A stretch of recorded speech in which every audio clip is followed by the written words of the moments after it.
shadows, miles from home. Dreams in my pocket, stealing my soul.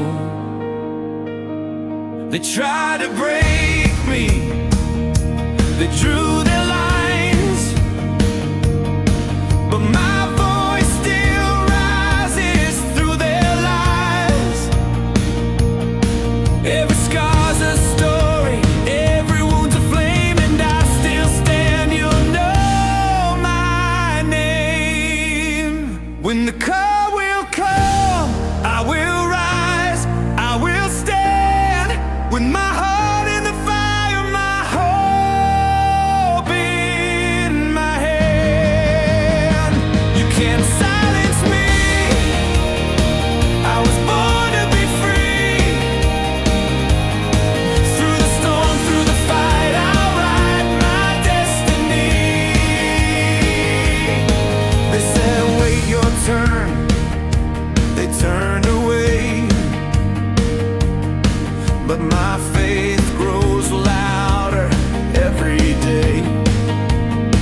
You can shut your doors, you can hide your eyes, but the dream in me never dies.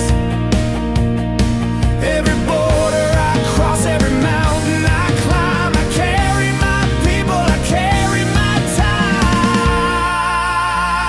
When the call will come, I will rise, I will stand. With my heart in the fire, my hope in my hand. You can't silence me, I was born to be free.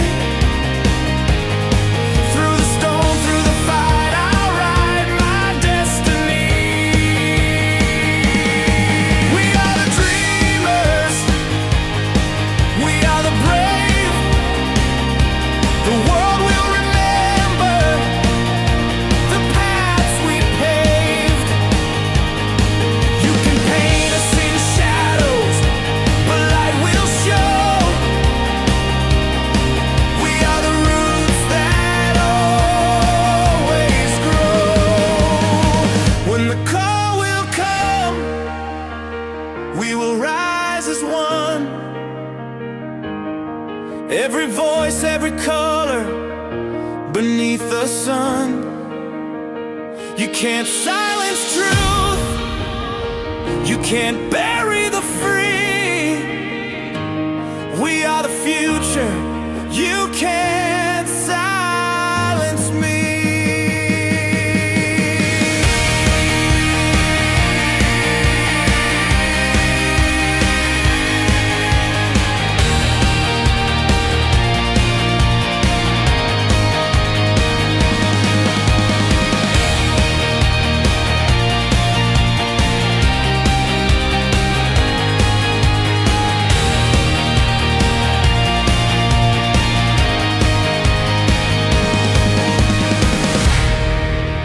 Music from J.J. Erasmus on Night Owls.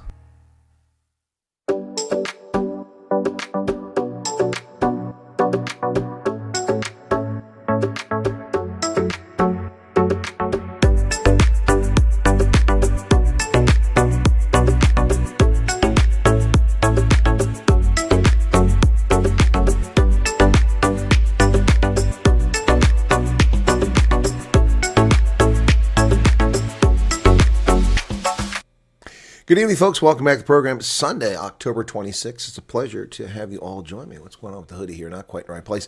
Welcome back. It's Monday already in South Africa and Europe. I hope you're all doing well on that side of the Atlantic. Doing all right on this side. Welcome to everybody in here. Let me say it a little very quickly, and then we have new music from Kathy, who sent this. Again, that one there. I'm going to make that my theme song. JJ gave me permission to do it. That's just lovely. I love the lyrics. Thank you so much for that. Sean Felgemund, welcome to you. Ants is back. Ants, I hope your health is well tonight. Angelique Dogzilla in from Seattle. Holden Caulfield, Denise Bellingham, Charles Van Olsen, the voice of reason. Matt Canale, our rugby guru. Matt, I jumped from 30th to 10th place in 2 weeks on URC Super Brew. Man, I had missed some games and it killed me. I dropped way down the bottom of the log. Jumped 11 places last week, got the yellow cap this week. I just missed the yellow cap and I jumped another 9 places to number 10. Excited about that. 2 games I should have got, but a tie cost me a point. And then a 1 point loss cost me 2 points. So it's 3 points more. Could have got a perfect weekend had it not been for that. Welcome back. CB, welcome to you. Good to see you again. Gina Mullman, how's it going? There's Kathy. Kathy, we're going to play a song from you that you sent a few weeks back. Denise spelling it. Who else we got here? You guys are chatting a lot. Those were here, so it's the same folks. Oh, there's Phoenix, AJ Quinn, Mandy van Rooyen, Emerencia Quinn, Jean Spence, gosh bless it, can't talk tonight. Carlos Fredo, welcome you, Carlos. Carlos came to my meet and greet at Stanford. No, not in California, but in the Western Cape. Dylan Combrick, one of the OGs. Gordon van Rensburg. Alex 44066 out there in OH10, Ohio. Fluffy Naval. Isn't that a drink? And Marius Streetum, welcome to you. Bloodkop is here as well. Okay. Elmarie Mayer, didn't mean to miss you there. I didn't mean to miss anybody. This is music from Kathy. She put this together. Not seen it, so we're going to play it. Kathy has a track record of doing nice things, so let's see what this is, okay? She did have my permission to use these images. At least that's what she tells me. I can't remember. It's been a while. She said this a couple weeks ago. Don't always get to all these songs. I mean, people might think I'm a narcissist if I played all these songs. God forbid I get called a narcissist. Anyway, these are lovely true people take the time to do, so I think it's only fair to share what they've produced. Some I like, some are okay, some are fantastic. And so let's see how this one goes. This is from Kathy. In 1984, boots on the ground, a private's first parade. Young Wyatt's heart beating strong, a dream in his gaze. Through ranks to climb, from soldier to the front. War stories whispered, but duty's his first love. Years rolled on medals earned, a colonel's proud stance. By 2020 he hung up his sword. Now walks a new path where compassion commands. From private to colonel, the soldier sage, he fought for his beloved country. Rugby fans shout to wide forward pass, oh no, no, yes, yes, a victory cry. Retired now, but his mission not done. From boots of the fields to boots of mercy. Retirement's not a rest. He does his best to report truthful world affairs. He does not burn bridges. His moderators keep out the trolls. Raise a cheer for Colonel Wyatt who stayed. His medals not displayed. From 84 to 20 and beyond he'll roam, a soldier of mercy where compassion is home.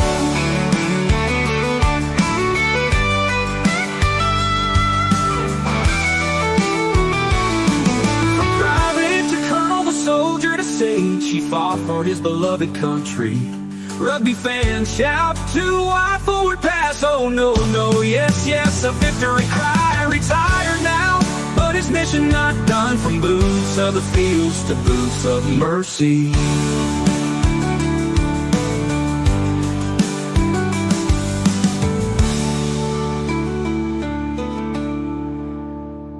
Retirement's not rest. He does his best to report truthful world affairs. He does not burn bridges. His moderators keep out the troll. Raise a cheer for Colonel Wyatt who stayed.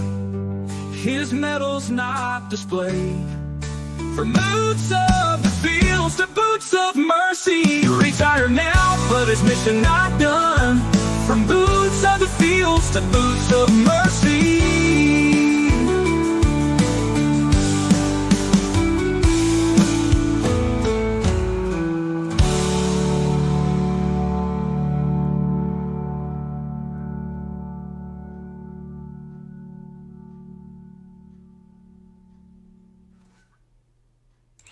Wow, that was a lot of work, Kathy. I'm impressed. Oh, that's awesome. Thank you so much. I like the lyrics. I don't know if I like the guy's voice, but I like the lyrics. That was really nicely done. Thank you for that. Oh, apparently you're a narcissist too now, Kathy. but it doesn't count. That was a couple weeks ago. Anyway. Oh my goodness. Yeah, she's got another one there too. 30-10 impressive. Yeah, no, Matt. Well, that's because, I make good picks, but I missed a few 2 weeks in a row. I was so busy. I missed a few. I missed 3 one weekend, which crushed me. And then I got a couple wrong that I shouldn't have got wrong. And then the other weekend, none of my picks went in. That just way down. So, I've really had to be way above the crowd just to get back into the fight. And I'm back in the fight now. Hopefully, I won't miss any more picks as the season goes. But man, oh man, that's a huge climb. I went from 30 to 10 in 2 weeks. That's massive. Kathy says, thank you, Colonel. It's a pleasure. Maybe she's a narcissist. Who knows? Never know. What's the disturbing story you read today, Holden Caulfield? Morning coffee. All right, Maria says, cool. That was pretty cool. Yep. She puts a lot of time and effort in. It's really cool. She did another one. You guys want to see the other one real quick? Shall we play them? I've got some news to talk about tonight, too. But I want to spend a little bit of time talking about myself because, of course, I'm in love with myself. That's my first love, myself. So I'm going to talk about me, myself, and I. That's what narcissists do. And I'll just ignore all the rest of you and screw your feelings. And I don't care about your problems because it's all about narcissism. So it's, you all just hang around there while I enjoy myself and talk about myself, my great and wondrous accomplishments. Let me look at my I love me wall and look at all the things I've got hanging up there. Let's see. Okay. Damn it. None of the awards are up there. I screwed up anyway. Well,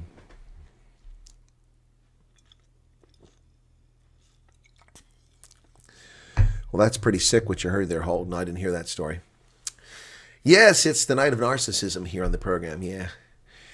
Well, I wrote a song about myself, and I made lots of pictures about myself, and I told everybody. Now Charles really is bum hurt.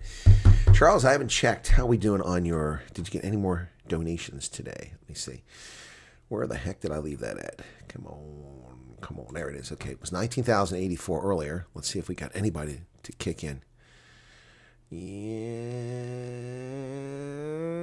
No. Damn it. Well, we'll put more pressure on tomorrow. Oh my goodness, the emails just keep coming in. Keep coming in. Ooh.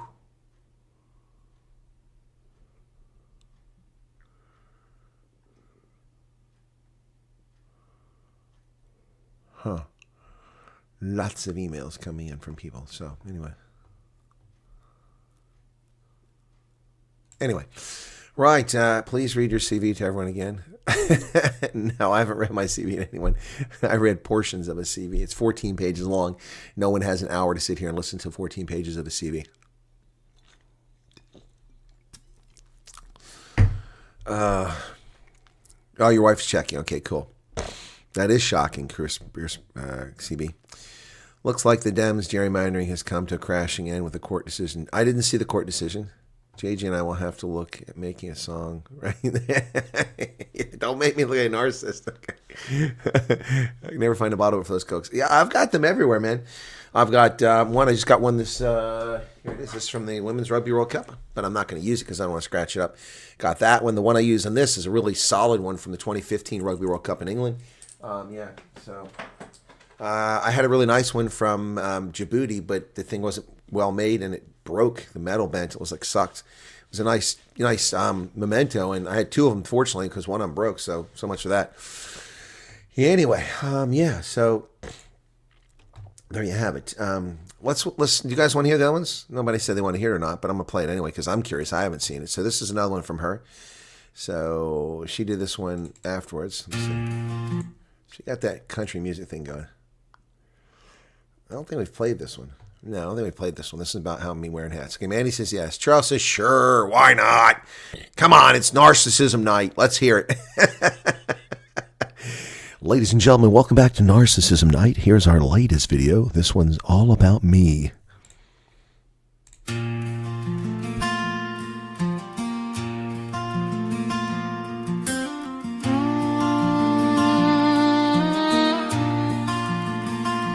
Another day has come and gone. With hope alive, we carry on.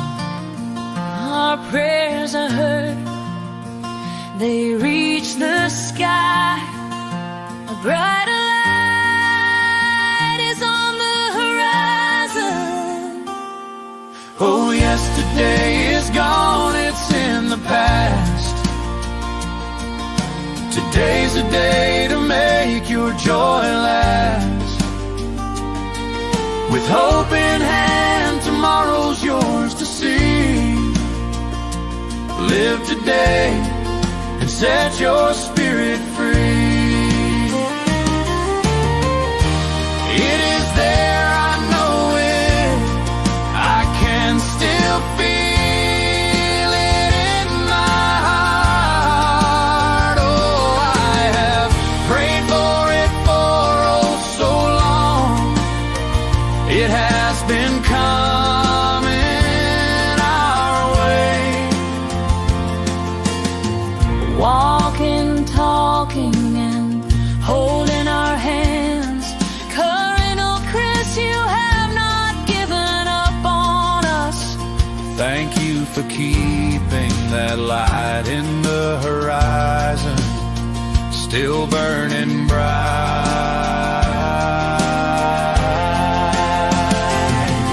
Oh, yesterday is gone, it's in the past.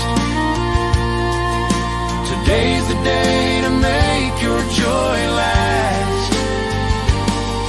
With hope in hand, tomorrow's yours to see. Live today and set your spirit free.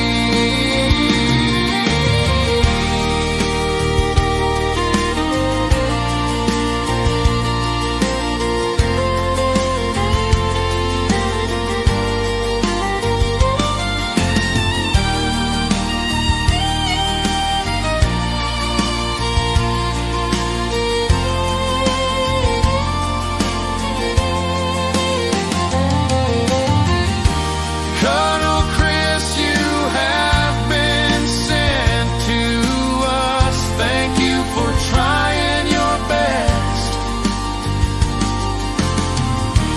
We have not been left behind. Thank you, Colonel. Donkey colonial.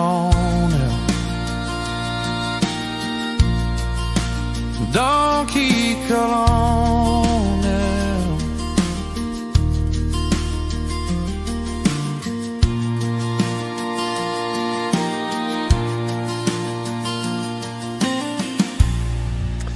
We actually played that one before. I forgot about that. My bad. Yeah, so we actually played that one before. Sorry. Didn't mean to bore you all with that one. The first one we didn't play. That's the first time for that. So, anyway, is it worship? Well, Dogzilla, you whatever. You got penis envy. That's not my problem, buddy. You got penis envy. I can't help you with that. I love the one at the end with Pikachu and Bob popping up there. That was pretty cool. Crying and coffees. Oh, come on, guys. Oh, because the Sharks. Yeah, well. Sharks won, though. So why are you crying your coffee? Good morning to you, Pig Daddy. These left in, left out. Time for a song about trolls. Well, we had a song about trolls. So a song about Seattle. Sleepless in Seattle. There you go. Do a song about being sleepless in Seattle. Which is ironic because it's a big coffee haven. How could you be sleepless in Seattle? Well, maybe because you're drinking too much coffee. Nadine Lynch is the first time I saw it. Well, yeah, Nadine, we showed it after Kathy sent it the first time. I forgot that I'd showed it already. Yeah.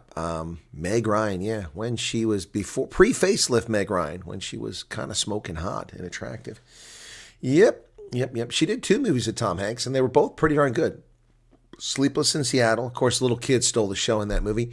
And then the other one was, of course, You've Got Mail. That was a great movie. I love that movie. It was really well done. A song by Dogzilla Troll would be hilarious. It would be. Oh, that's why you were crying. Okay, I was going to say. Well, yeah. Well, look, sorry, guys, but, it was hard to find a Sharks win. Ooh, that was a low blow. That was a low blow, Fonz and Charles. Kathy looked high and low for Sharks victories when I was covering them, but there weren't many of them, man. There just weren't many of them. Oh my goodness. Ladies and gentlemen, the Americans and the Chinese have reached a framework for a trade deal, and China gets slapped, not China, and Canada gets slapped. China, Canada. There's so many Chinese in Vancouver, who knows whether it's China or Canada. Canada gets hit with another 10% tariff because of a dumb ad that Ontario ran and pissed Trump off. Oh, she was stunning. She was a hottie back in the day. She was. But like so many people in Hollywood, they can't let that fleeting fame go away. So she went under the knife, and she looks like a creature who's been sculpted now. It's really sad to see. Truly sad to see. But we do have some news here to talk about tonight. First up on the news alert here, folks, is that, so we go with U.S. news first because this is kind of big. Whoop, that's not it. That's the wrong one. Big stuff. All right. Hey, Francis, how's it going? The Trump administration, U.S. and China reach a trade framework ahead of a Trump-Xi meeting. So pretty cool. Representatives from China and the United States agreed on a framework for possible trade pact ahead of the crucial face-to-face meeting between Trump and China's top leader Xi Jinping next week, or later this week, that's this week. Both sides were careful to suggest they did not have a final deal, which will be determined by the two leaders expect to meet in South Korea on Thursday. Well, that's promising, folks. On that news, the market should rise today. The dollar should get stronger, but that's all things being equal.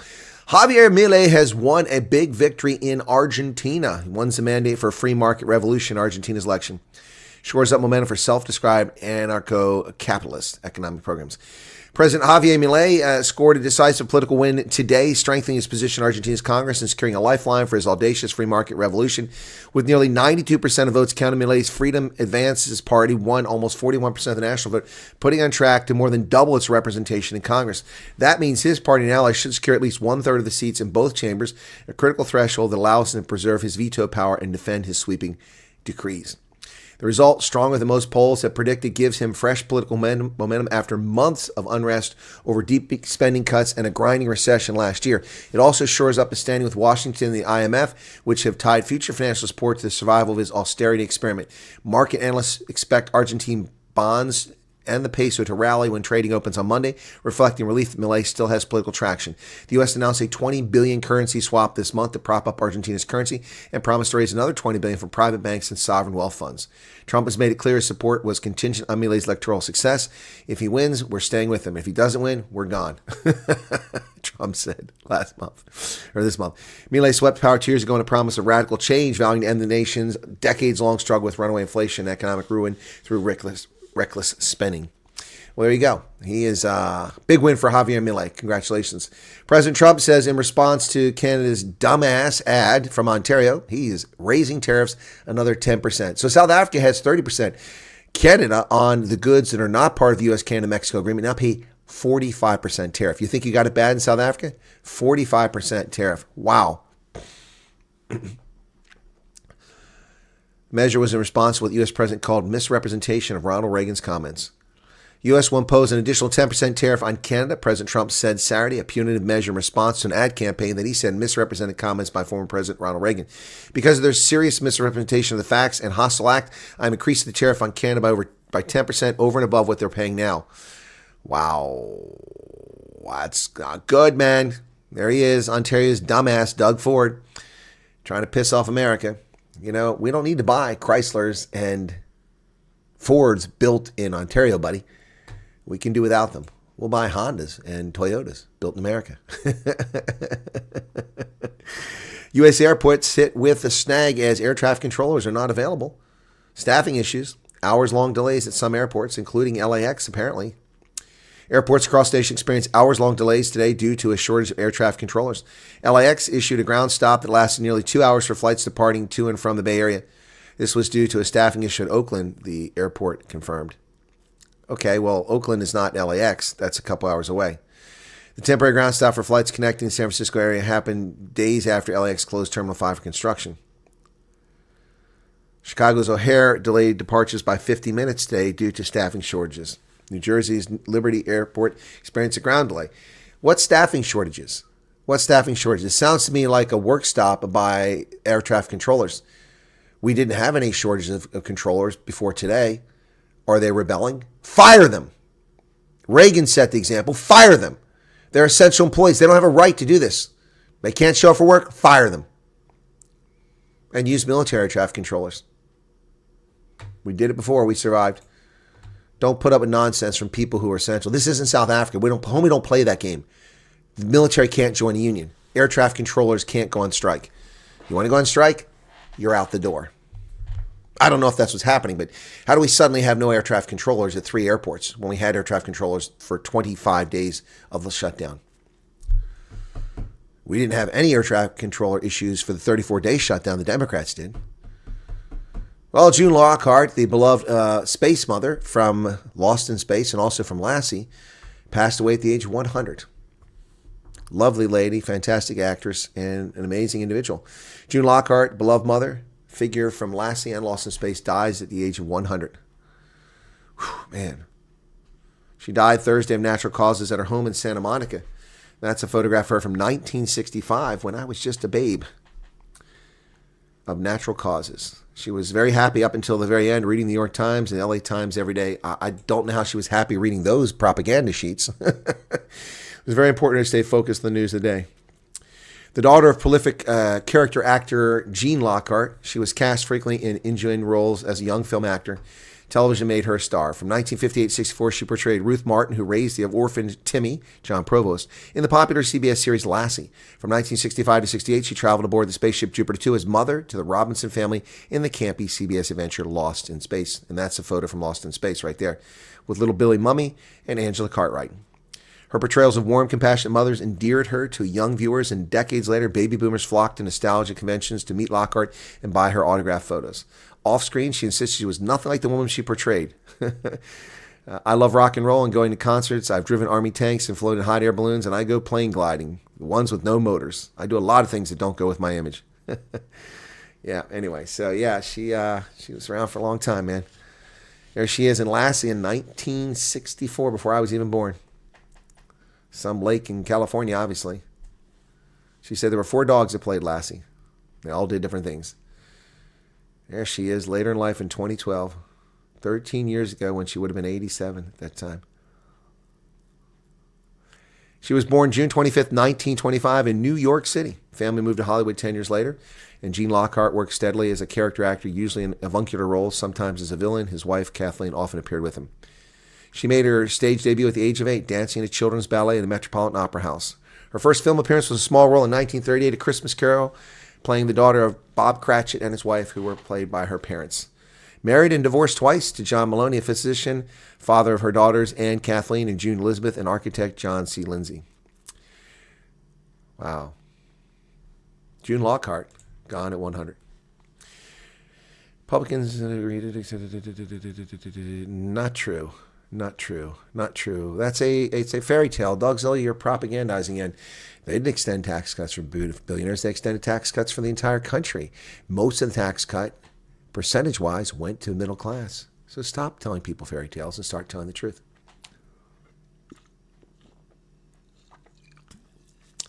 Yes, the ANC and Canada are smoking their same socks. Yep.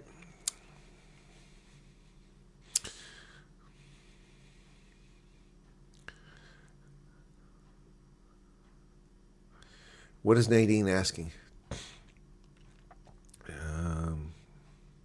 I missed Nadine's question. What if our social media is unlocked, aka privacy? What do you mean, what if your social media is unlocked? What does that mean? In relation to what? What are you asking about? Oh, here we go. Can I ask a question? If we get the call from embassy and they say they are looking into us right now, does that mean that they're investing us before?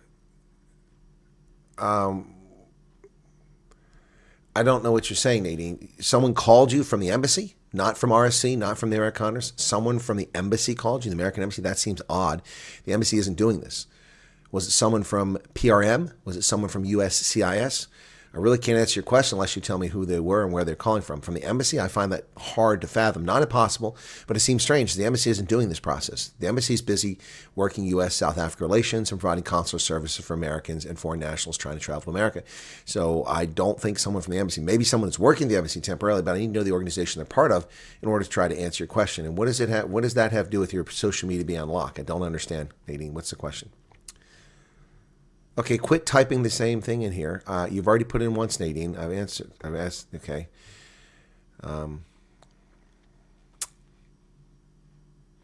Yes, Chantel, this is from Mexico. It's pure sugar cane. There's no high fructose corn syrup in it. This is very pricey, but it's also the only way Coca-Cola should be drank, unless it comes out of a fountain from, there. You can drink it there, but this is in a bottle, not plastic, not a can.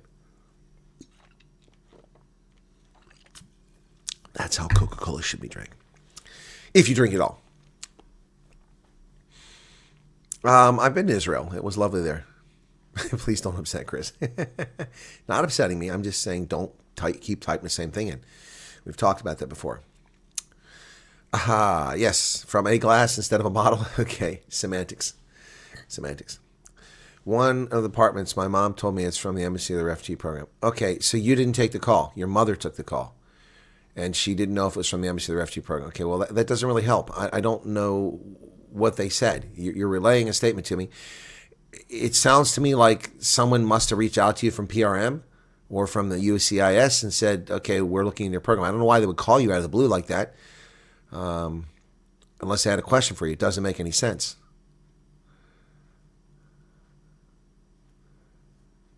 Oh, okay. Well, thank you, Phoenix. That's a little more clarity here. Phoenix is saying, I think she's referencing them saying, unlock your social media. Okay. Yeah, I don't know. I mean, see, it's impossible for you to answer questions like this. I mean, you're relaying something to me third hand. Your mother heard. Not to pick on Nadine, but that's like saying my sister's cousins heard from her gay lesbian friend that this was said at the place last week when nobody was there, but Lassie the dog heard it, and now I've heard. I'm not trying to pick on Nadine. Who's they? Who's they? You just gave me two people. Anyway, I'm trying to answer your question, but you're asking me an impossible question to answer. I can't possibly answer that without having information. How much longer from Brazil? Well, he has to be confirmed. He has to be confirmed, Xavier. The Senate can hold that as long as they want. I would expect he'll probably confirm before the end of the year and probably be physically present in Pretoria by January. Would be my expectation.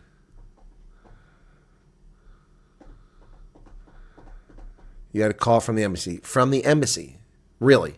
Somebody said, I work in the economic section. I work in the consular section. I work in the econ section. I work in security. That's what someone told you from the embassy. They said, I'm from the U.S. Embassy and I work here. I find that stunning. That I find stunning. Again, folks, I've worked in over a dozen, going on 24 embassies. Well, if I put them all together. But I lived and worked in about 10 of them. So that's just not what embassies do. It's okay, Nadine. I'm not angry at you. You don't have to. There's no need to forgive. I'm not angry at you, and you don't need to apologize. I'm trying to answer your question, but I'm not understanding. Is your mother there? Maybe have your mother type it in and explain it to me. Yeah. You have autism. Well, if you have autism, Nadine, you're doing pretty well. I'm impressed by your English if you have autism. Although Nadine Lynch, perhaps you're English South African, but still impressed by your English if you have autism. That's good effort on your part. And I apologize I can't answer your question, Nadine, but I don't know enough about what you said. There's not enough information for me there to answer your question. The embassy normally wouldn't call you. Now, maybe it's happening. I don't know. Maybe the charge d'affaires has said all hands on deck. Let's focus on getting this done because it's important. That's very possible, but that's very unusual.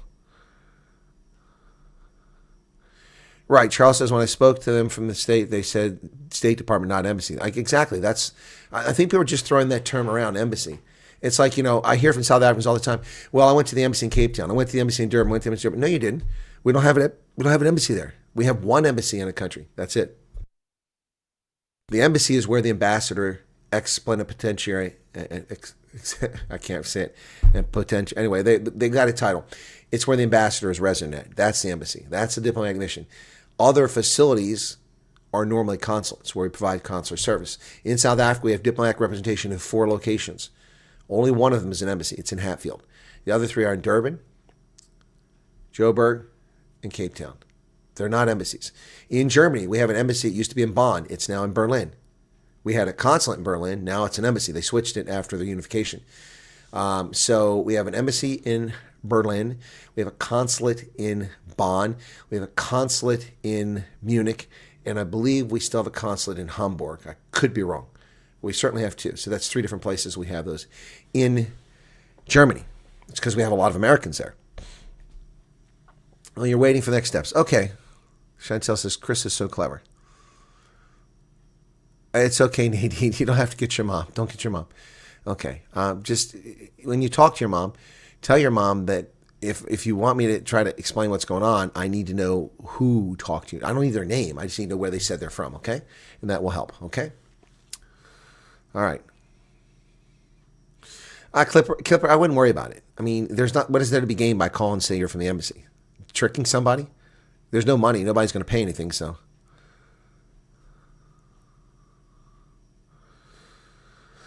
Okay. Well, okay, so Herman, let me be clear about that. Someone might be calling from the U.S. Embassy, but they're not with the embassy. Does that make sense? So a lot of people come past their embassies. We have U.S. government employees, military, State Department, FBI, Centers for Disease Control. They will come and be temporarily at an embassy, but they're not part of the embassy. They don't have diplomatic passports. They don't have diplomatic privileges. They're not resident in the embassy. They're on temporary status to do things on a temporary basis. And so they could say they're calling for the embassy because that's where they're sitting at, or that's who they're just saying. So that doesn't mean they're from the embassy, okay? I'm trying to explain this so it makes sense. Maybe I'm not getting a message across. I have been in a situation like that in many embassies where I'm not resident there, but I've traveled there and I'm working temporarily. Then I've also been stationed and had diplomatic accreditation in multiple embassies. Does that make sense? And also, yeah, the calls that are coming in are also being sent through the embassy switchboard in South Africa. So people in Washington are calling, and oftentimes you're not calling direct from the States, it's going through the embassy switchboard. Does that make sense? Okay, Herman agrees. Well, I hope that's clear for Nadine. I'm trying to help Nadine out here. You have to wait for the next step. I'm not sure, Nadine, why someone would have called you and said that they're investigating your case. Maybe there's something unique about it, and maybe they need information from your mother. I don't know. Again, it's impossible for me to answer, but I'm trying to explain it as best I can. Of course, somebody will take a snip of this and they'll put it on their YouTube or their TikTok or their Twitter, and they'll run around and lie about me and say I misrepresented, and it just gets so frustrating. Okay, Nadine, if a lady said she's calling you from Nigeria and working their FG program, that's not going to possibly be true. I'm unaware of anybody from Nigeria working on this program. Kenyans are working on this program. Okay? All right? Kenyans are working on the program. Nigeria, first off, Nadine, let me warn you, it costs nothing. So if somebody asks you for money, they're not legitimate. If anybody asks you or your mother for any money, Nadine, they're frauds. There is no cost whatsoever to this program. None whatsoever. None. You pay nothing to apply. You pay nothing to be processed. You pay nothing for a visa. You pay nothing for refugee assistance. It's free completely. The only thing you have to do is show up for appointments, for interviews, for medical examinations, and arrive at the airport when you're supposed to. That's the only thing that comes out of your pocket. And the flight, which doesn't come out of your pocket right away. You get an interest-free loan. It gets reimbursed later on. So if anyone asks you for money, anyone here ever asks you for money in a refugee program, they're frauds. If they tell you they can put you on a list or they know how to get you to the front of the queue, they're frauds. There's no such thing. No such thing. Rustenburg, 35 degrees. Ouch, man. Yeah, Rustenburg, Franz. Oof. Yeah, that's too warm. Chris is a secret agent. For whom? I'll add in also selective hearing. The very real problem exists due to severe emotional stress. Scammers will call and try to attempt to exploit. Yep. Oh, Fonz, do you not know that? Alaska is very expensive. Cost of living is expensive. I mean, they don't make anything up there except polar bears and elk and caribou. No, Alaska is very expensive. Things are pretty much all imported from lower 48. And remember that Alaska isn't contiguous to the United States, so they have to go through Canada to bring us goods and services, or it comes by boat. Yep. If I understand, I think I'm getting things wrong. Yeah, I think you are. Yeah. Anyway, so Nadine, why don't you do that? Why don't you talk to your mom and get the story straight? Make some notes, write them down, okay? Or have your mom write them down, and then you can read the notes to me, okay? Yeah, why don't we do that, okay? Slow Puppy says, the amount of patience that you have and time you dedicate to helping people is astounding. Truly a man that cares for others. Thanks for being an inspiration. Well, Sloth Puppy, I would have to disagree with you. Apparently, I'm a narcissist. I'm a self-involved narcissist, apparently. That's what I was told. And apparently, I hate Afrikaners. That's the rumor out there. Apparently, I keep saying bad things about Afrikaners. Yeah, or so I've been told. Thank you, Nadine. Bye bye, donkey. Okay. And bears have worms. Ew. Yeah, there's scammers out there. So you got to be careful, folks. And I've warned people from the very beginning. The very beginning. If anybody's calling from Nigeria, you should be. Whoa, hold on. Now, that's why it was so important to get the word out when RSC started doing this, because they're based in Kenya. People are like, what are Kenyans doing calling me? Because they're contractors who work for the State Department to facilitate this move. They're normally dealing with Somalis, because we have most of the refugees that we're taking from Africa are coming from the DRC or Somalia or Sudan. So putting them in Kenya, Somalia's next door, Sudan's right above it, and then right over here is the DRC, so it made all the sense in the world. So that's why they have a contract. I would not consider Hawaii. It is outrageously expensive. Housing is off the charts. It is a place, well, if you like diversity, it's very diverse. Anglos are 1/3, and Native Hawaiians are 1/3, and everyone else jumping in there is 1/3, including Japanese and Chinese. Some people don't wear their signs. Yeah, it's true. Yeah, bloody narcissist with patience. What's next? Exactly. Mike, how do they get them? Very simple. They don't have them. They just call phone numbers and try their luck. So I don't know this Nigerian. Let Nadine get some answers for us. She may be confusing things. She told us she has autism, and it might be something in effect of what she understood or the way she communicates. So let's just be patient and relax with what Nadine said, okay? And thanks for being here, Nadine. I appreciate being a subscriber.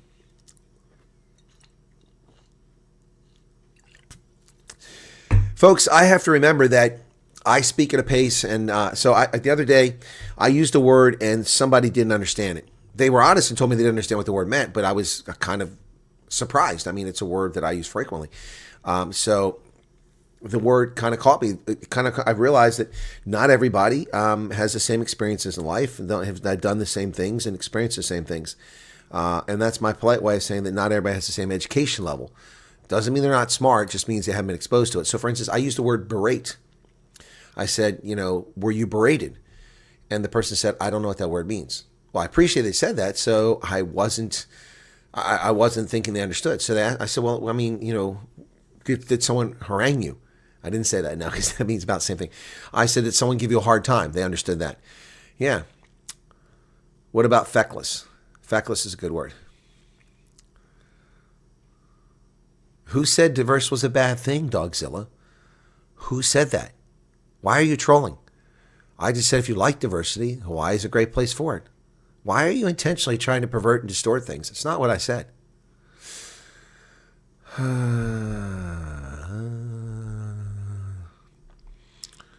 samba by Colonel Wyatt and Wyatt Army with people offering transport for people from Cape Town gives me hope for humanity. Well, that's one thing. Fonz, also we've arranged for food socks for people who have no money, who are caught in that situation where their flight was canceled because the government shut down.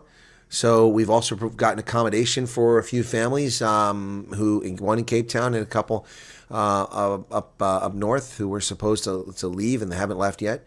We can't do everything, but the generosity of my audience is epic. I mean, look at all the money we raised for the little girl who had the hearing problem. The money we're trying to help raise for Charles and others we've done this for. So I remember a few years ago when I found out from the Conscious Caracal that he had never received a payout from YouTube. He has such good content. And this is before he had a job. He wasn't working for AfriForum at the time, if I recall correctly. And he had never gotten a single payout because he never reached the threshold every month. So I told my audiences, let's surprise him. So we all went over and super chatted the hell out of him. We got 10,000 Rand that day. It was awesome. It's so happy to put a smile on people's faces, folks. And a lot of people were able to give a small donation, which is enough to help push him up to 10,000 Rand that day. It was incredible. Just to put a smile on somebody's face, it was really worth it. Thank you, expat family Joubert. Yeah, Hawaii. Well, I'd say a better place for you to live for your yacht would be Annapolis. Annapolis would be a good spot. It's beautiful. And I could come say hello again, Malcolm. We could go get a beer. Well, can't get a beer. I'd be driving. Nothing wrong with Maui. It's freaking gorgeous. Yeah, it's expensive. That's what's wrong with Maui. Too expensive to live on an island in the middle of nowhere.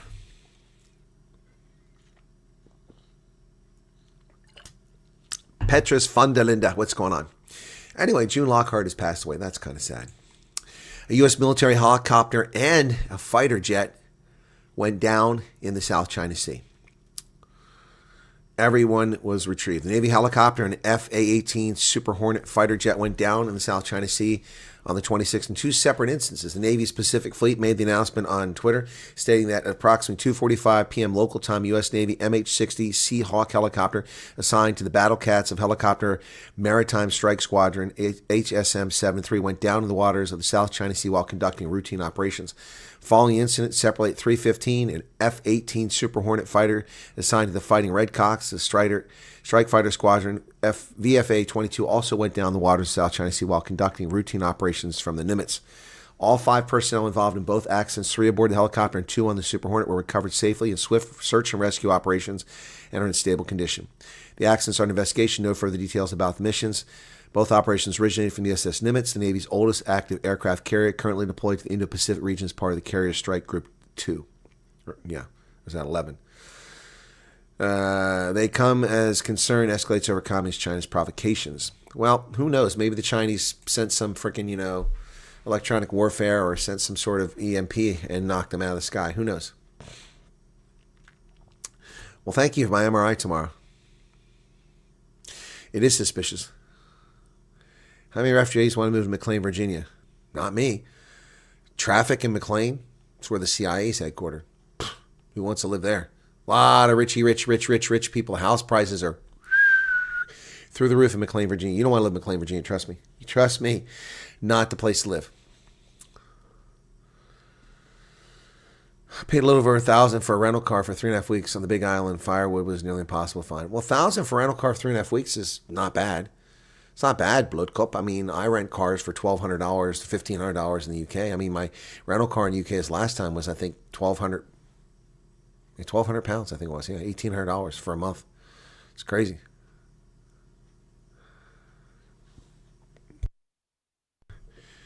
In America, they call scones biscuits.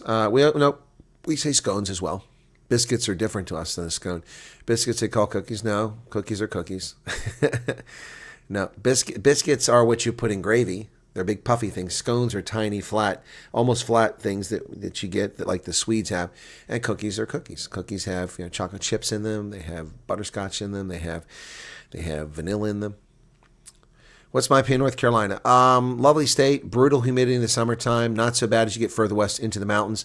Highly populated, a weird state, kind of a purple political state. It used to be reliably conservative, but it's kind of purple because of the research triangle between NC State, North Carolina, and Duke University. So,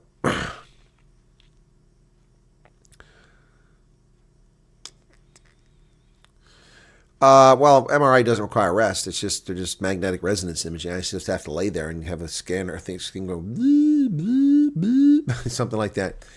Proper animals like in New York, Miami. New York is outrageous, and Miami's also outrageous.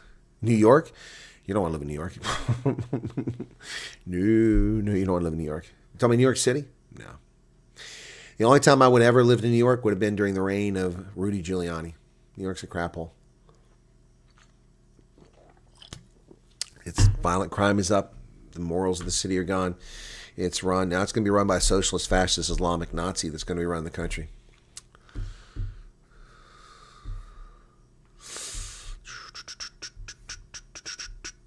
So, anyway, 2 went down.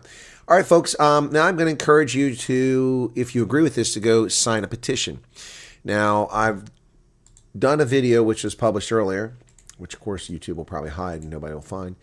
I published it earlier about the ANC's press release on Sunday about the Afrikaners saying not in our name. If you look at it, they're just a bunch of elites. They're not just everyday Afrikaners. They're elites trying to impress you with their erudite skills. There's a big word, erudite. And their brilliance. And so they say they speak for 2.8 million Afrikaners. Basically, that's what they claim. So, and they lie about what's going on. So there's a petition started by Ronaldo Jose at change.org. I asked that question earlier. And so Rob Hersoff sent me the link. It says, in our name. Okay? So let's take a look at that. In our name. Thank you, President Trump. Dear President Trump and fellow Americans, as proud South Africans and Afrikaners, we write this letter with profound gratitude and unwavering support. Your administration's bold refugee admissions program for South Africans has illuminated our shared struggles in ways that are profoundly affirming. By prioritizing vulnerable minorities, including Afrikaners and all other racial minorities in South Africa for refugee status, while thoughtfully managing overall admissions to ensure security and sustainability, you have now extended a lifeline to those of us facing genuine racial persecution in post-apartheid South Africa. This is not misuse, it is moral clarity and compassionate leadership. We wholeheartedly embrace the narrative that highlights the targeted suffering of Afrikaners and other minorities amid South Africa's escalating challenges. Far from misleading, this framing truthfully exposes the brutal realities: farm murders, land expropriations without compensation, and discriminatory policies disproportionately victimize white farmers and other minority groups. These are not abstract issues, but daily threats that demand international attention. Your program counters the far-left equity agendas that ignore these injustices, fostering global solidarity instead of division. It dismantles dangerous myths of unearned privilege and instead promotes a just world where no group is abandoned to violence or cultural erasure. South Africa grapples with profound crises: rampant crime, deepening inequality, and the gross negligence and corruption by our government. These hit minorities hardest, with Afrikaner farmers bearing the brunt of what many rightly call a creeping white genocide, if you want to sign that. To dismiss this as cherry picking is to blind oneself to the data. Hundreds of attacks on white farmers annually, far exceeding proportional rates for other groups. Your initiative elevates these truths without diminishing others' hardships. It simply ensures that vulnerability, not political correctness, guides humanitarian aid. We are not pawns in America's culture wars. We are grateful partners in a transatlantic alliance for freedom and safety. As Afrikaners with roots tracing back to the 17th century, we celebrate our role in building a resilient, multicultural South Africa, yet we also honor our history's complexities, including the harms of apartheid, which we have actively atoned for through reconciliation and nation building, even though the overwhelming majority of white Afrikaners in South Africa today had no hand in apartheid. And it goes on and on. And this was posted by Ronaldo Gus. And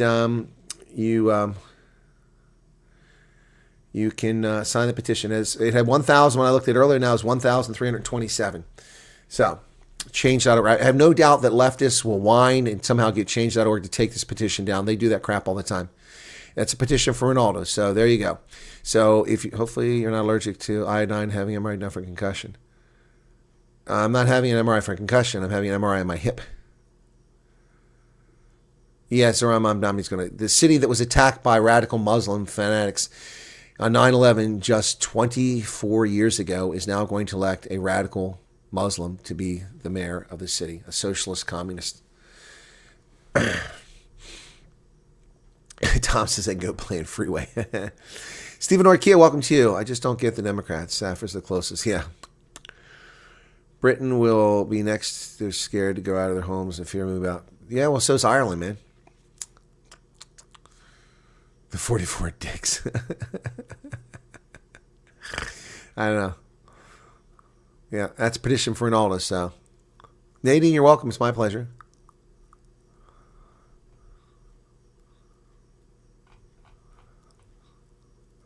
Yeah, New York City was a lovely place to visit, and recently it was still pretty good before COVID. Now it's become a real cesspool. That's not to say there aren't nice things to do there, but it's just not the same place. When Rudy Giuliani cleaned up the city, it became a wonderful place to visit and live. Yep. Max Dupree and his cronies who are in the ANC pockets. They don't speak for me. Hula Konfotsek. Sign the petition. There you go, legal alien. All right, let me find that actually. I've got that story about those people. Where's it at? Let me jump ahead. Here it is. That's the story. And I'll make a video on this when I get a chance, but I'm kind of busy. Not in our name, Afrikaners respond to the misuse of their story in U.S. politics. Yep. As South Africans and Afrikaners, we write this response with concern and conviction. The Trump administration's plan to prioritize white South Africans for refugee status while drastically cutting all overall refugee admissions have brought our identity into the spotlight in ways that are deeply troubling. Well, first off, you're liars. Trump has not prioritized solely white Afrikaners. He's prioritized racial minorities. So see, they're all full of shit already, number one. Number two, other refugees are coming over here. Afghans have been coming over, and so have Iraqis. So stop lying. We reject the narrative that casts Afrikaners as victims of racial persecution in post-apartheid South Africa. This framing now being used to support the far-right great replacement theory in the United States. I cover it in my video how stupid that is. Anyway, so let's see. Annalisa Borges, journalist and writer. Rudy Bice, leadership and diversity consultant. Professor Wani Karstens, extraordinary professor, extraordinary, you're extraordinary, I'll bet you are. Reverend Andres Siliers, Dutch Reformed Church. Professor Fanny Clotti, emeritus professor at Joburg and Stellenbosch. Professor Pete Krukamp, Friedrich de Jager, writer. Louis Duplessis, lawyers for human rights. Professor Pierre de Vos, professor of constitutional law. Louis Duplessis, lawyers for human rights. Do you see a trend here? Max Duprier, author and journalist. Dr. Stan Duplessis, economist and CEO. Louis Geiger, commissioning editor, Witz Press. Rudolf Khoes, The Economist. Really? The Economist? Ambassador Gert Grobler, former South African diplomat. Chris Heymans, freelance public affairs commentator. Gili Hoffman, management consultant. William Kempton, journalist. Dr. Lindy Koorts, historian, Pretoria. University of Pretoria. Nick Kornhoff, ex-member of parliament. Judge Johan Kriegler. Ruda Landman, journalist. J.P. Landman, political and economic analyst. Barent Lagrange, community development specialist. Andrew Leroux, business leader. Professor Andre Leroux, UCT. Dr. Pepe Murray, chief purpose and vision officer. What the hell, that is Joe Public. Professor Martin Oosthuizen. Chris Otto, co-founder of the chairman of the Zeta Investments. Nina Overton de Klerk, professor emeritus at University of Johannesburg. Hans Pienaar, writer. Trudia Pekel, innovation catalyst. Dr. Yuri Skuman, theologian. Dutch Reformed Church. Leon Spangenberg, legal advisor. Chris Spies, peace builder, mediation specialist. Deborah Steinmar, writer. Dr. Susan Steinberg, UCT deputy director. Dr. Marley Stowe, pianist and academic. Pianist? Dr. Reverend Petrus Stridham, clergy and theologian. Reverend Rudy Swanepoel, Dutch Reformed Church. Jacob van Gardinian, human rights advisor. Professor A. van Niekerk, professor emeritus. Professor Antonie van Nieuwkerk, professor of international relations. Unisa, and Ali van Wyk, journalist. What do all those people have in common? Rich, privileged elites, overwhelmingly. And all the clergy ought to be ashamed of themselves. They ought to absolutely be ashamed of themselves. They are bought and paid for just like the Dutch Reformed Church was bought and paid for by the National Party and said nothing about the abuse of racial minorities in South Africa during apartheid. They are disgraceful. Every theologian who put their name to this is disgrace. They're a disgrace to Christianity. They're a disgrace to humanity. They're a disgrace to South Africa. And they're liars. They're absolute liars. And they're dumb as a box of rocks. And I said it. Does that hurt their feelings? Good. You're dumb as a box of rocks. Stop lying about what's going on. Tell the truth about what's going on. How hard is that for you to do? You people are educated and you're that dumb? You know what? People should stop going to universities out there because clearly it turns out morons. Just stop going. Apparently universities out there can't produce people who are educated and can think for themselves. A bunch of dumbasses. A bunch of dumbasses who can't think for themselves. Dumb as a box of rocks. They're too stupid, lazy, racist, or morons to read the embassy website, to pay attention to what's actually happening. And they claim to represent South African Afrikaners. Do they really? Tell that to the million Afrikaners living abroad because they can't survive in South Africa. It is propaganda, Conrad, and that's why we call it out. Afons, I agree, but tell that to the Pope. Tell that to the Pope. Let's start with that clown. He's not as bad as the Argentine moron who just died, but the Pope is an ass too, sticking his nose in U.S. politics. You can foot sec there, Pope. Stay in Rome. And don't bother coming back to America. So people are excited we got an American Pope finally. I'm not. Go back to the German Pope. He was the one that could talk reason. Snake Plissken, yeah. No, church leaders shouldn't be involved in politics, but they're always involved in politics. That's the nature of churches. Well, South Africa's economic performance is horrible. Max sent this link earlier. Veroshka, all the elites of South Africa, traitors to the Afrikaner folk. They are. They're traitors. They are traitors. And they're liars. They're lying. They're lying. The program isn't for white Afrikaners. Once again, giving priority. They're ignoring the facts.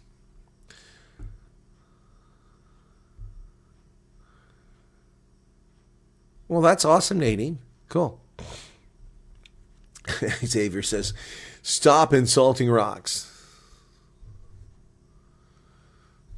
Yes, the Holy Roman Empire wasn't holy, it wasn't Roman, and it wasn't empire. It was a collection of ecclesiastical states and fiefdoms and princedoms throughout Central Europe and Germany, and that's what it was, Holy Roman Empire.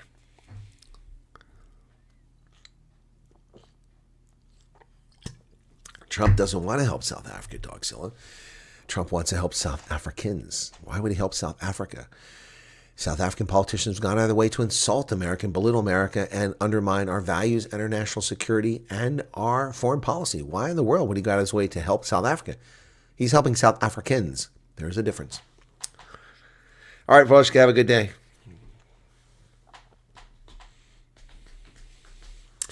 South Africa finishes bottom of the class. Ooh, bad news, but not a surprise. South Africa's economic growth rate over the past decade has been among the worst in the world, ranking on par with countries that suffer major disasters and war. Considering South Africa's had relatively peace inside its borders, aside from the internal insurrection in July 2021, and amongst its neighbors with stable macroeconomic policy, this outcome is worse than 90% of other economies. In terms of inflation, the country has not fared much better, with it averaging an annual inflation rate of 5% for the past 10 years. While not a catastrophe, this is a higher average rate than 70% of the other countries and results in South Africa's price level being 60% higher than it was in 2015. In other words, something costing 60 Rand 10 years ago now cost 100 Rand. This is feedback from Reserve Bank Governor Letsia Kyango, who said that South Africa is finishing at the bottom of the class for growth and inflation. So, this is coming from South African government, not from evil white people in America at the IMF, not from evil Europeans, but from South Africa itself admitting that they're at the bottom of the pile. As you know, economic growth in South Africa has been weak, averaging a mere 0.8% annually for 10 years. This growth performance is worse than 87% of other economies. The country's growth is worse than 90% of economies in 2024 alone. Wow. Slow growth equals a financial crisis. Yeah, that's South Africa under the ANC. Now, of course, the ANC will blame it on, Jan van Riebeck and apartheid is why your economy is suffering in 2025. They'll blame it on COVID. They'll blame it on Trump. They'll blame it on everything except themselves and their racist policies, their corruption, their theft, their negligence of infrastructure, their corrupt BE tenders. They won't blame it on any of that. Of course, that's where we need to look if we want to see what the problem is. Yep.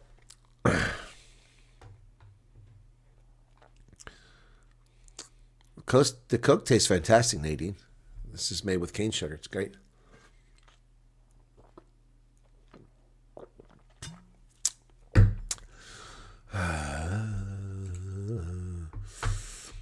See, Dogzilla's lost in his own world. Lost in his own world. Lost in his own world. I never said that South Africa insulted Trump exclusively. He insults America. South Africa insults America. Yeah, Fikile Mabalula is dodging questions about his shady trip to Libya on Mazzoti's luxury private jet. Yeah. Fikile, he's the latest ANC cater to be caught up in corruption? Perhaps. ANC Secretary General Fikile Mabalula recently took a mysterious trip to Benghazi aboard a luxury jet owned by tobacco mogul Adriano Mazzotti. Maybe he was inspecting the helicopters that were sold illegally in violation of UN sanctions. South Africa should be sanctioned for selling military hardware to Libyan strongmen. Where'd that story go? That disappeared. Poof, the magic dragon lives by the sea and burps up the propaganda for everyone to see. Puff, the magic dragon, known as Fikile. Here's Puff right here. Puff, the magic dragon.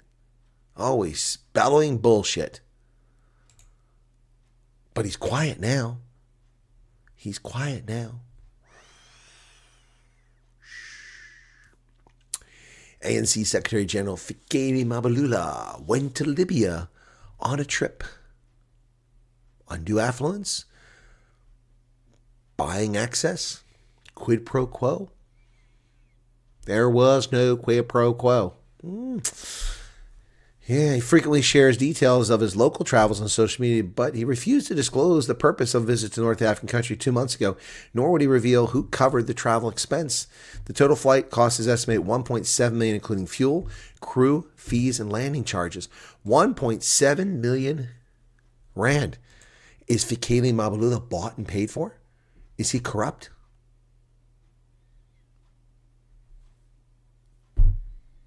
Who is providing this expense? Who's covering this for him? Were they buying access to the South African government, to the ANC?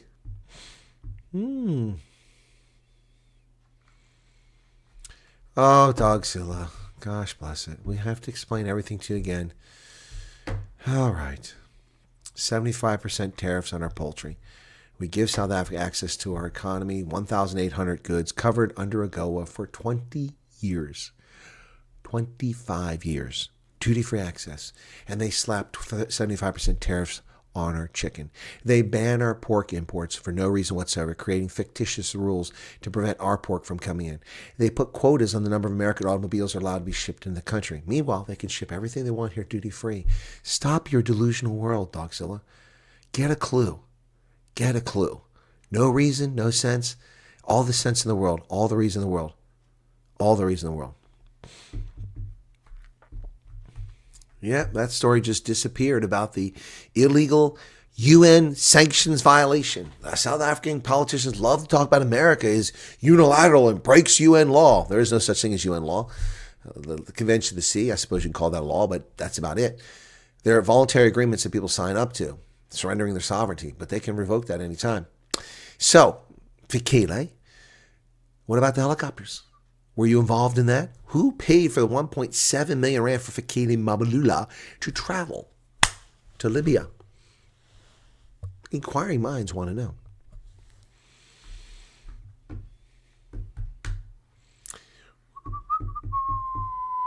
Dogzilla, why should he help South Africa? We've helped South Africa for 30 years, and they spit in our face. He ran around calling America racist when we gave him $714 million to develop vaccine, screaming vaccine apartheid, saying America was racist when he refused to take and participate in the trials with his pharmaceutical firms. Aspen Pharmacare played no role in the vaccine trials. And while black African elites ran around talking bullshit about they'll experiment the drug in Africans, what a load of horse shit. The guinea pigs, the victims for this were predominantly white Americans and Brits. They're the ones that signed up for the vaccine trials for COVID, not black people. Yet they still ran around with no evidence whatsoever, spewing their horse shit all the time. And the chief cheerleader for that bullshit was Cyril Ramaphosa. Vaccine apartheid, vaccine apartheid, vaccine apartheid. Looks like a moron running around the world saying that stuff. $711 million given to Aspen Pharmacare to produce COVID vaccines for Africa. When did they deliver them? I'm not aware of a single dose ever being produced. Where's the $711 million that was given in 2021? Or 2020, excuse me. 2021. Where's the money? Where's the money? Show me the money. I could go on like this for hours, Dogzilla. You're embarrassing yourself. You don't know South Africa. I know you lived there for 10 years when you were a kid, but you don't know South Africa.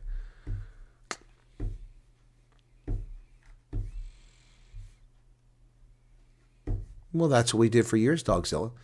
But at some point, you got to take care of your own people when people are spitting in your face. And why is it our responsibility to take care of Africans? How about we take care of our own children? How about we take care of people here in need, the 48 million Americans who are on food stamps? How about we take care of disabled veterans who lost their limbs to serving this country? How about we focus on that? How about we focus on our infrastructure, Dogzilla, instead of HIV medication for Africans? Let them buy their own.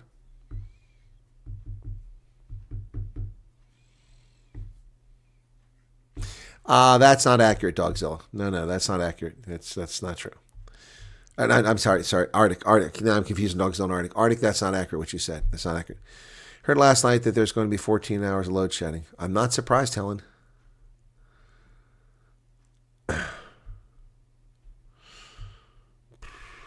Exactly. Why are we responsible for Africa? Why are we responsible for Myanmar? We didn't colonize Africa. And even if we did colonize it, why are we responsible for it? And don't give me Liberia. But Liberia wasn't colonized by America. Liberia was colonized by free blacks and former slaves who went there and did it in the Liberian Colonization Society. Not an American government organization. It's a private venture. And people like to blame it on America. Nope. Bad workmen blame their tools.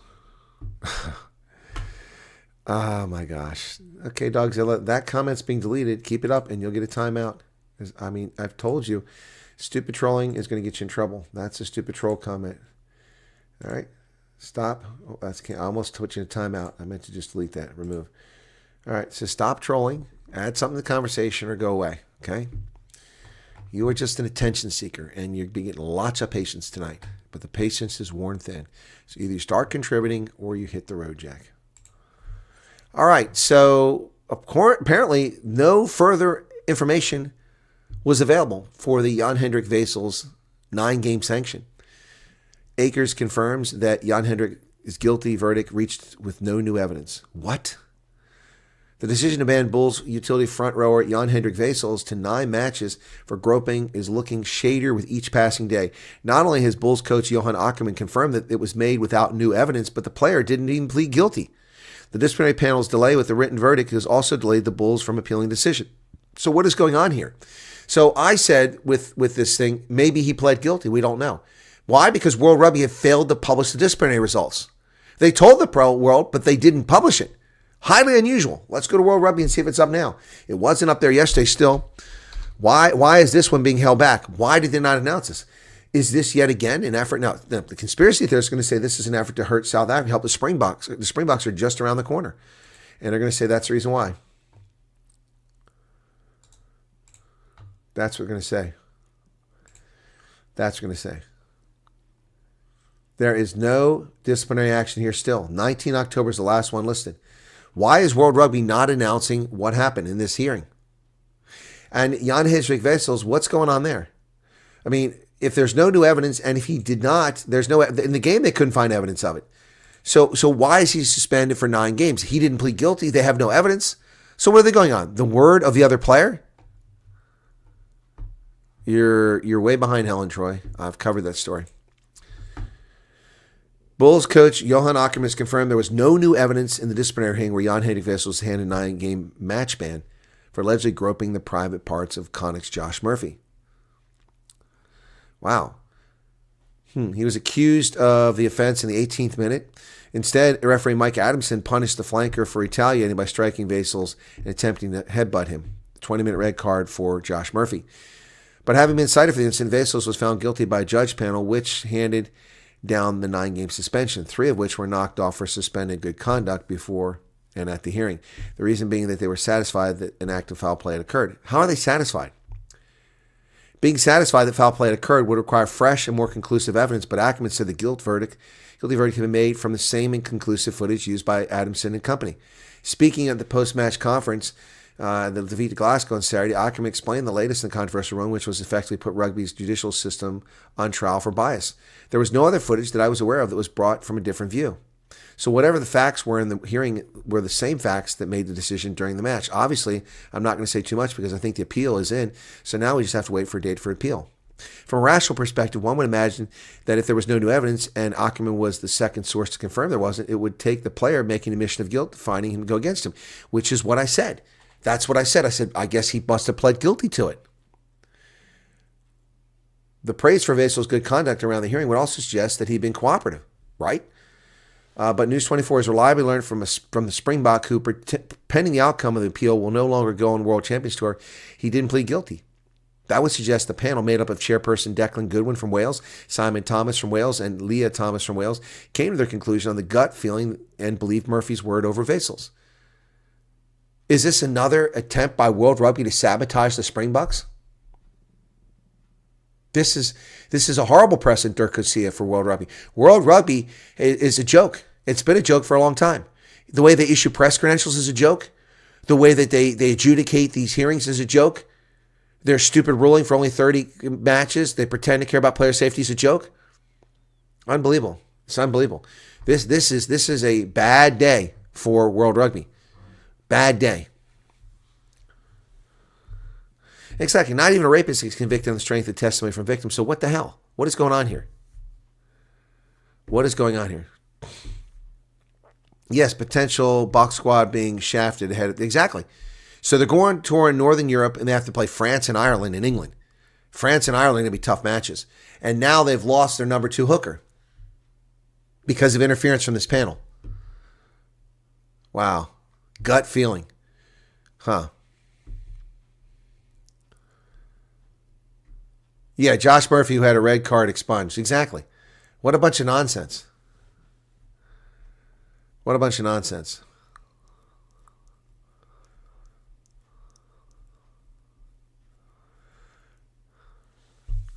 Unbelievable. Unbelievable. So this is also unbelievable. This is a distortion of what happened and misleading story by City Press. U.S. books dozens of seats for Afrikaner refugees. They're not Afrikaners. Some of them are. But only 3 pitch up. That's not accurate. Not even close to reality or the truth. Of the 50 seats booked, only 3 were occupied. Resettlement could be delayed by people selling their property and belongings. Yep.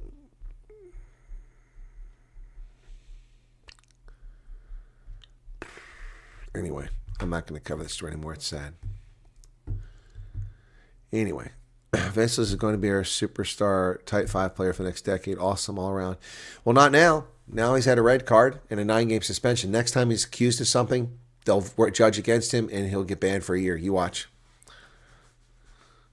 Yeah, well, there's a reason why I don't trust the IRB officials. We watched Craig Evans' horrible adjudicating of the game the other day. Horrible. In a game involving South African team. Unbelievable. Called 2 scrum penalties against them, in which they dominated the scrum. And then, the breakdown, the other team. Anyway, and Craig Evans is usually a pretty good official. This is horrible. Yeah, no trust whatsoever in World Rugby. Go back to the IRB. Change your name back to that. Exactly, the Vit Khan saga. Utter nonsense. Just, they're always crying and whining, these Europeans, making shit up about South Africans.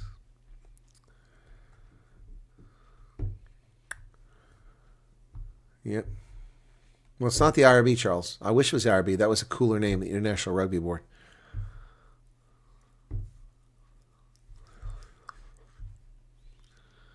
No, he doesn't know how to call scrums, that's for sure. Yeah.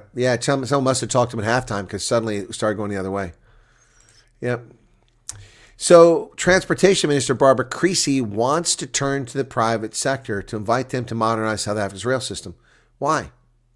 The government has launched a series of requests for information to attract private sector ideas and investment aimed at modernizing South Africa's passenger rail system.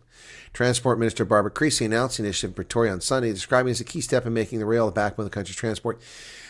Making rail the backbone of transport? Rail was the backbone of transport until the ANC took away the transport cops, and then the thieves in South Africa stole the rails and stole the communication lines, and the rails in much of the country are defunct now. Why should the private sector invest in what the South African government allowed to be torn apart and destroyed by thieves? Why? Why would I give money to build a rail network in South Africa when I'm not getting anything out of it except grief? Is she on a different planet? Is she breathing the same oxygen we're breathing? Is her air overly oxygenated or under-oxygenated? Is she delusional? Is she not well? Has she been smacked in the head by Jason Bourne? What is with Barbara Creasy? What a joke. What a joke. The private sector. Anybody with any common sense that takes a look at the rails, which I have done, you will see they're dilapidated. Not because they were neglected by the National Party, not because they weren't built out by the National Party, but because they were world class when the National Party ran the country. But they've been looted. While the ANC sat by, they disbanded the cops on the rails. A dumb idea. And then people were thrown off the train to Joburg to their death for weeks on end before the cops intervened. 20 years ago. Remember that? Threw people off the train. Wackadoodles going to train throwing people off. Yeah, the SAPs will help the looters carry away all rail infrastructure. Exactly, Charles. The railway police. I just said that. This that are being said is sad about South Africa. I lived here my whole life. I've seen it decline, and Joburg is the worst. Not safe to walk the city anymore. I got robbed at the age 16. Jeez, Nadine, that's terrible. Private sector want to get involved, believe me, but never will do it. If the ANC refuse to give up total control of these sectors, want your money? But we'll tell you how to use it. Exactly. Barbara Creasy is just confirming that government has no more money left to invest in the infrastructure. True. Yep. Good morning, Alan. How you doing? Yeah, Barbara Creasy is smoking her socks. Absolutely smoking her socks. Well, if that breaks the camel's back, so be it. Fikile Mabalula is silent on his 1.7 million special trip to Benghazi. What's he doing in Benghazi? What is Fikile Mabalula doing in Benghazi? What does the Secretary General of the African National Congress need to go to rebel-held Benghazi for? The destination of the illicit shipment of helicopters on Russian transports with transponders turned off, delivering things to a warlord. And he goes there 2 months ago before the helicopters arrive. Coincidence or Joe incidents? You tell me. But now he says that, hey, if NHI is a straw that breaks the camel's back, so be it. Fikile Mabalula trying to distract from his potential corruption by breaking apart the government of national unity. ANC Secretary General Fikile Mabalula addressed a party branch general meeting on Sunday. He spoke about geopolitics and government of national unity issues, among other things. He also sought to explain his trip to Libya, on which the city press reported on Sunday. Did he really? Did he really? He addressed the ANC branch, where he discussed black economic empowerment, the Basic Education Laws Amendment Act, and national health insurance. The fundamentals are fundamentals. I was saying to the DA one time, what you're saying on the HI and Bella, we must close shop as the ANC. Regarding BE and the DA's position of wanting to scrap the policy in its current form, he said the ANC could not succumb to its partners simply because they were in the government of national unity together. Mabalula further said the ANC must be in position to say, we want the Bella Act, we want NHI. If that breaks the camel's back, let it be. You're saying to us we must kill redress and cede power to the DA. No, you dumbass. That's not what they're saying. They're not saying that. They're saying that the laws are unconstitutional, unworkable, and you have to refashion them. Do you have to fix redress? No. That's not how you fix redress. Fix education and law enforcement, criminal justice. That's how you fix redress. And then he talked about Helen Zilla. Wow. He said ANC leaders shouldn't speak about Ugogo, but instead focus on governing the city. Yeah. He accused DA ministers of claiming previous work done by the ANC. What work? The ANC doesn't any work. All they've done is pilfer. He specifically referred to Home Affairs Minister Leanne Schreiber and Public Works Infrastructure Dean McPherson. Yeah, okay. Well, this guy is busy distracting. So where does he talk about his trip to? There's nothing here on his trip. Oh, there's. I responded to City Press about his private trip. He said, I went to the United States. They said I went to Libya. I also went to the White House, and it wasn't advertised. You don't know that because I don't write a memo because I'm the Secretary General. I'm sorry. There's no sanctions from the United Nations about visiting the United States, Fikile. There's no reason for people to think anything suspicious going on for you visiting the United States, a country which your party has created poisonous relations with. There is, however, a question about you traveling on a private jet to a UN-sanctioned warlord's stronghold in Benghazi, where illicit Alouette helicopters for military purposes were shortly thereafter shipped on a Russian aircraft. Good Lord. These people are unbelievable. Their cheek is beyond the pale.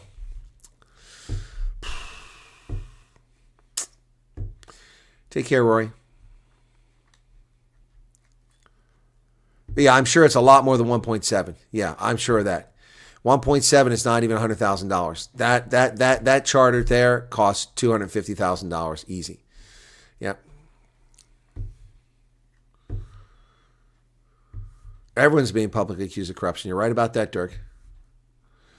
Take a look at Underground Railroad that was too big or being constructed between Joburg and Durban. I don't know about that. Hey, JJ Pretorius, what's going on? Neanderthals.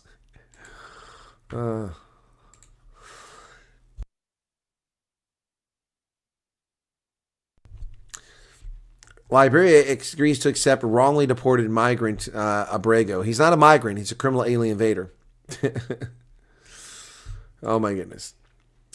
Well, the Justice Minister in South Africa orders the withdrawal of unauthorized court papers served to the UN's thoroughly repulsive Francesca Albanese. Minister of Justice, Constitutional Development, Mamalokoko Kubaya, has ordered the immediate withdrawal of court papers that were irregularly served on UN Special Rapporteur on the occupied Palestinian territories, Francesca Thoroughly Repulsive Albanese, on Friday.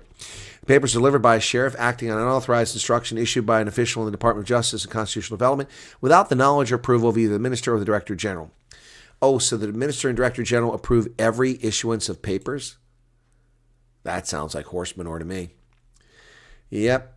Notes with regret the unauthorized letter issued by an official in the department that led to sheriff approach the United Nations Special Rapporteur to serve her with court papers. The department had since established that proper legal procedures were not followed as prescribed in Section 40, Paragraph 2 of the Superior Courts Act, which requires the approval of the Director General and Minister before such requests are processed. Which sort of request? Yeah. Internal disciplinary actions have been initiated. Oh, please. Nobody gets punished. Nobody gets punished. U.S. Carrier Strike Group is in the Caribbean, headed toward Latin America. The Gerald Ford Strike Group will bring its firepower to the region amid a growing campaign of lethal U.S. strikes on suspected drug boats. Yep, support the President's directive to dismantle transnational criminal organizations and counter narcotics, terrorism, and defense of the homeland. The Secretary of War has directed the Gerald Ford Carrier Strike Group and embarked Carrier Air Wing to the U.S. Southern Command area of responsibility, Sean Parnell told the world. Well, there you go. There you go. The U.S. Department of Agriculture says that 41 million people will not get their food stamps because the Democrats shut down. Wow. Anywhere between 4.8% and 21% of each state's population was on food stamps in 2024. That's a lot of people. But that's because they've wildly expanded the program for people who shouldn't even be eligible for it. People who don't need food aid are getting free food from those of us who actually pay taxes. Food banks are getting ready for the overwhelming demand as people are living off food stamps instead of contributing to society. How in the world do people need food stamps when unemployment is 4%?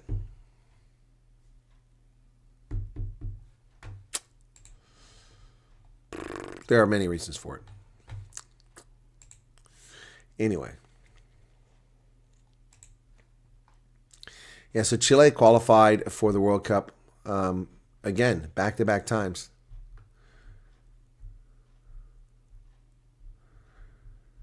Yep, the USA backed into it, barely getting into the World Cup. Chile has also got into it. They beat Samoa, became the 23rd team last month. Yeah. 5 teams will represent the Americas in 2027. Argentina, Uruguay, USA, Canada, and Chile. Wow. It's the most from the region in a single World Cup, with possibly a 6th team joining them depending on the fates of Brazil or Paraguay. Yep. Well, Paraguay has had to withdraw. Brazil is not going to win that competition. So, yep. 5 teams. So the Condors, Chile. That was very exciting for the 2023 World Cup qualification when the Condors qualified. Very disappointing for me as an American. The Eagles crapped out. But very exciting to watch that qualification. Yes, I do love rugby. All right, Dogzilla, you were warned. I give you a 5-minute timeout, okay?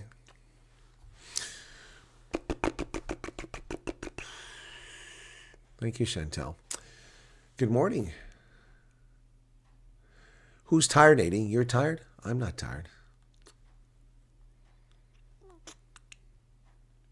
He traveled there to collect his check from Libya? Gotcha. That's funny. That's funny. All right, so an hour and 28 minutes is where we're at, folks. 156 people here on a Sunday night. Excuse me. I'm yawning all day, folks. Not a sign that I'm tired. I'm yawning constantly, so don't take that as a sign that I'm tired.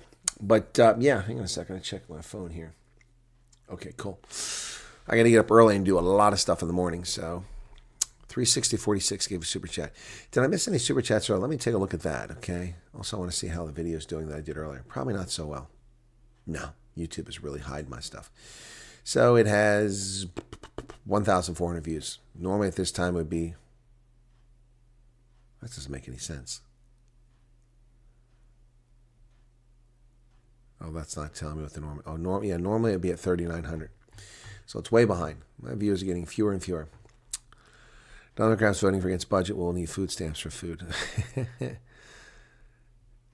Any more FG interviews in the pipeline? No, Alan. Lots of people saying they'll do it, but I haven't heard from people. So we do them as we can. We do them as we get people. So, yeah. I can look at my mail and see if there's anything pressing. I didn't see anything earlier. Here we go. Resettlement question. 68-year woman. Interesting article. Partnership. That's nonsense there. Okay. Misinformation.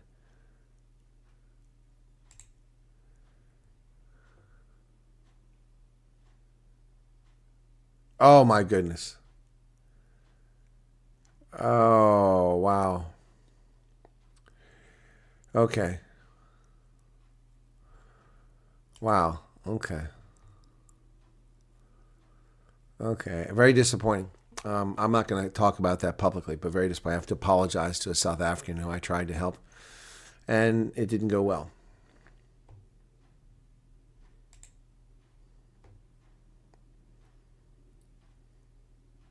What's this?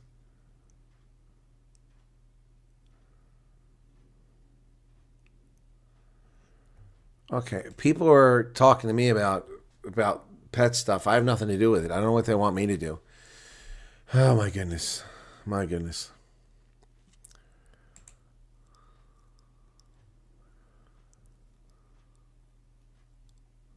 Oh my goodness. Johan Feldebrand, welcome. Thank you for becoming a member. I appreciate that. But you've been a member for a long time. That's just a renewal, I guess. What about Viagra?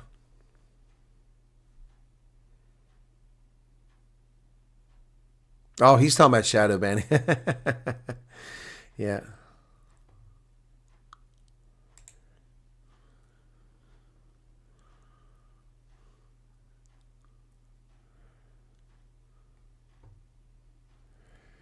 Yeah, I'm getting lots of messages about people with complaints. Not complaining to me, complaining about other stuff going on. So I got a lot of those emails. Yeah, so I'm not looking at anything here that really requires attention for me right away. But yeah, a lot of people complaining about stuff. So that's beyond my scope. So, but I can try to address it. So I'm not going to do it tonight, though. I'm going to go to bed. Maybe tomorrow I'll get around to some. But we'll try to, once again, but doing push tomorrow there. Charles, I'm a little concerned that it's not picking up. Crazy, following the things going on in USA. Okay, just heard them talking about that. Huh. Okay.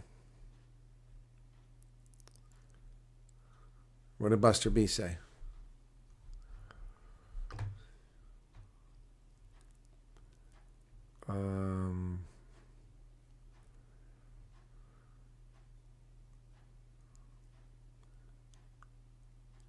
Oh, yeah, I don't know what Buster B said that was wrong. I don't see anything bad there.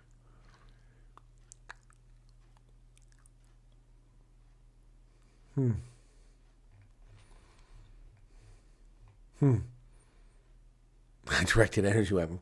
Well, we have such things. Directed energy weapons are interesting. Devil's Tower's still up in there.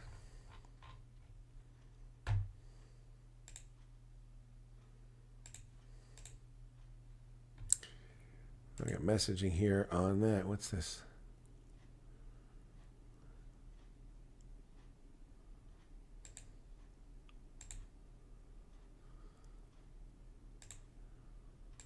Nothing.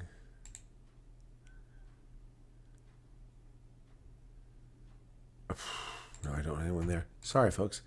Just trying to read some of these messages coming in. Good sleep for a new week. Well, we'll see. Hey, Ann, good morning to you. Welcome to you.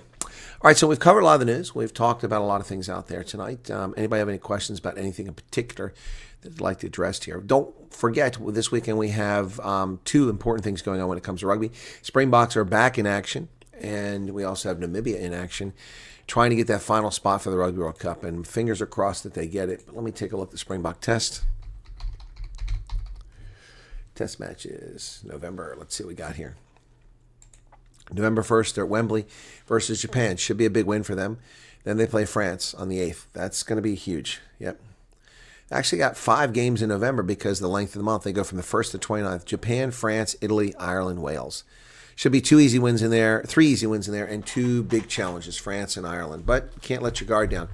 And with the loss of Jan-Hendrik Wessels, no doubt Bongian Banambi won't get the rest that he deserves. He's going to be called back up and will be up there again.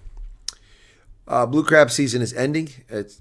Cooler weather comes in and they don't breed, so they don't produce more, so they have to knock off about 2 more weeks of Maryland blue crabs. But they get crabs throughout the winter if you want, but not the place I buy them. They get them from Louisiana, so sometimes from Carolina. But they're not the same. Indication that there may be a positive outcome of shutdown. No, there's no indication whatsoever, Fonz, that that's going to happen. As I said, I didn't think it would end before the end of the month, so we'll see what happens. Did Brandon Johnson have a problem with a journalist calling illegal aliens? Well, he'd really go through the roof if he heard what I call them. I call them criminal alien invaders, because that's what they are. Every one of them has committed a crime. They've invaded our country, and illegally. So that's what they are.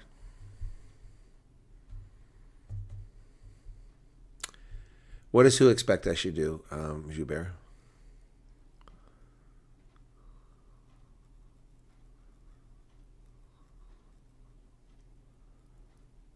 All right, Xavier. Take care. You're welcome, Buster B. I didn't see. Maybe you said something earlier that was bad, but the last message I saw from you was just talking about the ANC. Arctic may have misread something. So, no, I don't think we're going to see anything happening with that. So let me take a look and see if any news has been breaking while we've been on the show. I haven't had a day to do that, and tomorrow won't be the day. I've got to write letters about people being terminated. I've got to make some more videos. I've got to do my MRI. Lots going on tomorrow. Plus, I've got to coordinate for the judge election. That's next week. So there's not much time left. They say the U.S. and China have agreed on the framework. Okay, and Javier Milei has won. As I said, Hurricane Melissa. Oh, yeah, Hurricane Melissa is a Category 4 headed towards Jamaica. Yep. Nation's biggest law firms back off from challenging Trump's policies. Good. The VA confirms $3,500 a month for a group of people with disabilities. Well, who's this? It's not me.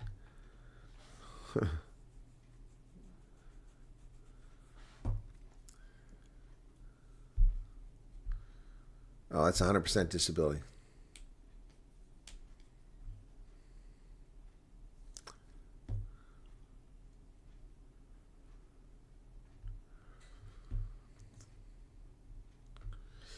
If you have a diagnosed disability, demonstrate a link to your active service and receive an honorable general discharge.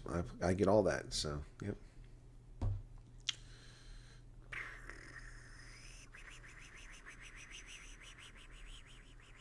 Anyway.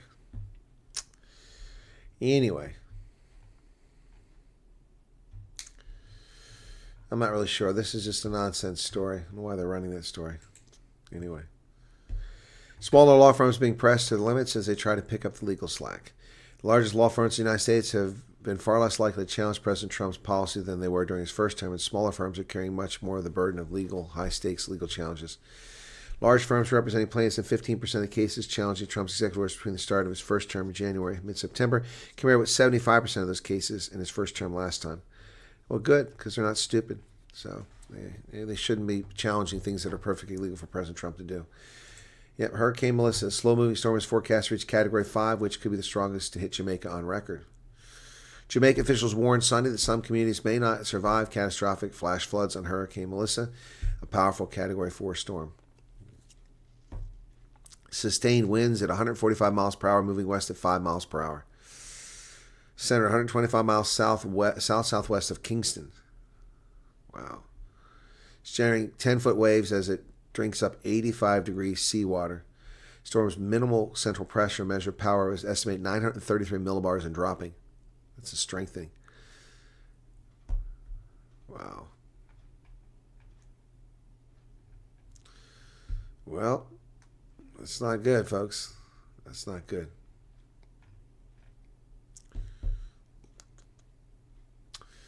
Shame. Yeah, storms are devastating. Devastating. Okay. Earliest I forgot that puts her second phone charged next to me. I remember that she mentioned in the interview that, okay, I don't know what's going on there. Portugal sold their electricity plants. I don't know about that, Karen. I haven't heard that story. Okay, well, the email, that means they're not from the embassy, they're from the U.S. Refugee Assistance Program. Okay.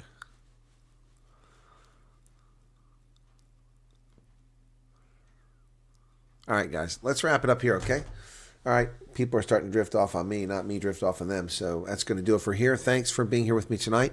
Be back for the news later in the day, and then I'm off for my MRI after that. Appreciate everybody being here. Be sure to hit the like button if you don't mind. And we'll see you later in the day. It's nighttime for me. Time to hit the rack. Cheers, everybody. Thanks for being here. Bye-bye.